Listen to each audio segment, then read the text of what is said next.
me now to unpack what all of it means is former CSIS director and national security advisor to two prime ministers, Richard Fadden. Hi, Mr. Fadden. Good to have you with us this morning. Thank you for making the time.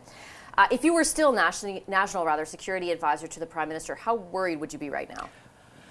I would be rather more worried than I was when the first balloon appeared. I mean, once you can argue there was a mistake, even if it was intentional, they were trying to make a point. 3 times I would be worried. I think if this is indeed the Chinese, they are being far more aggressive than they usually are. Most frequently, they can be aggressive, but they're subtle. Whatever this is, they are not subtle. So I would begin to worry a little bit.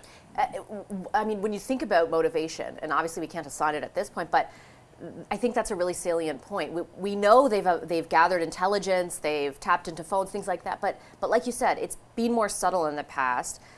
There was a big reaction after the first balloon. The idea that there would be more objects, like what does that tell you?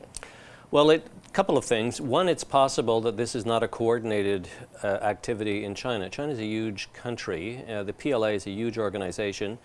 Maybe somebody gave somebody some instructions 18 months ago to sort of do this for a while and keep at it until, you know, there's a problem. Otherwise, it's simply a plan on their part to see how far they can push North America before getting a big pushback. Again, I don't think it's particularly subtle or sophisticated, and I think it's going to be a mistake because in the broader geopolitical strategy, U.S.-China relations right now are not very good. You do not need either side to start poking and prodding to make them worse. It is not in Chinese interest, I think, to do this. So if anybody says they really understand this at this point in time, I think they're being somewhat optimistic.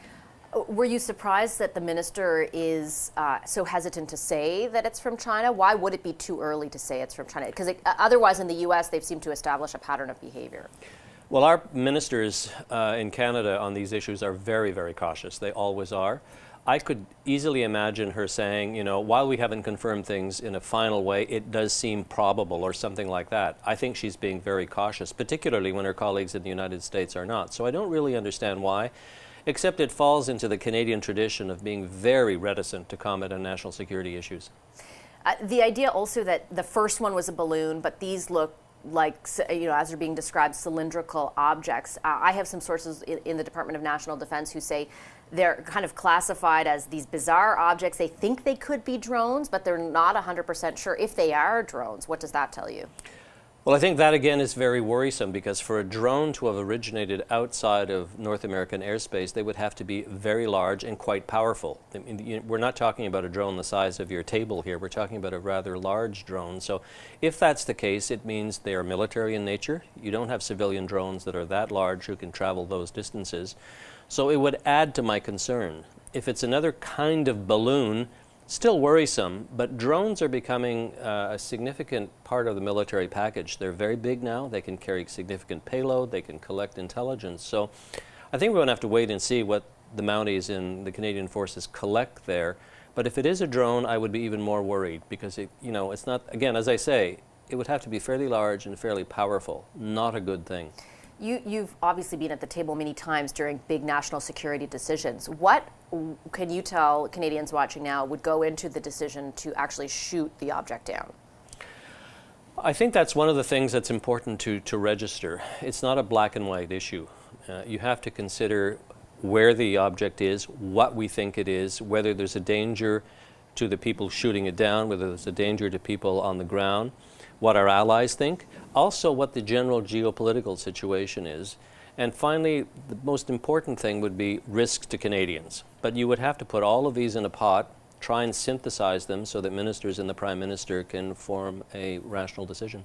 Do you think the decision is impacted at all, or would it be weighed, part of the consideration, and obviously risk to Canadians stands up very high, would the reaction in the United States over the decision or the delay in the decision to shoot down that initial balloon kind of impact decisions going forward? It seems as though it's happening much quicker now, but of course that could be impacted by a host of other factors. I think you have to be practical about this. Biden was heavily criticized for not shooting the damn thing down earlier. Yeah. He has a very tenuous grip right now with relations with the Congress. I don't think he needs grief. So I think absent a reason not to shoot it down early, I think the inclination will be to do that, simply because the pressure on him, both public and political, is very heavy. But I also think it's strategic pressure. I mean, we being North America, cannot continue to allow the Chinese to work their way halfway across the continent without doing anything. So the combination of the two, I think, will mean, if there are any others, and I hope there aren't, they will be shot down earlier and earlier. And just if you take a step back and we look at the geopolitics of this for a second, how significant is it that you have the United States and Canada now shooting down objects likely from China, more regularly and for the first time? Like, it just seems like things were tense, but this seems to ratchet things up a little bit. If they are indeed Chinese, I think they will ratchet things up. They are ratcheting things up. And I think the difficulty that I have in sort of answering your question directly is, why are the Chinese doing this now? Right. Now, President Xi has a much more assertive foreign policy and national security policy, and maybe this is part of it. But as I was saying earlier, usually the Chinese are quite subtle in what they do. Doesn't mean they're not aggressive, but they're not in your face. It would be difficult to be much more in North America's face than what's been happening now. So maybe the Chinese are testing us. Maybe they're trying to divert attention from domestic issues. I don't know, but I hope they stop, because it's going to make relations between the West generally and China much more difficult. Okay, Mr. Fadden, I'll leave it there. Thank you very much for your analysis and insights this morning.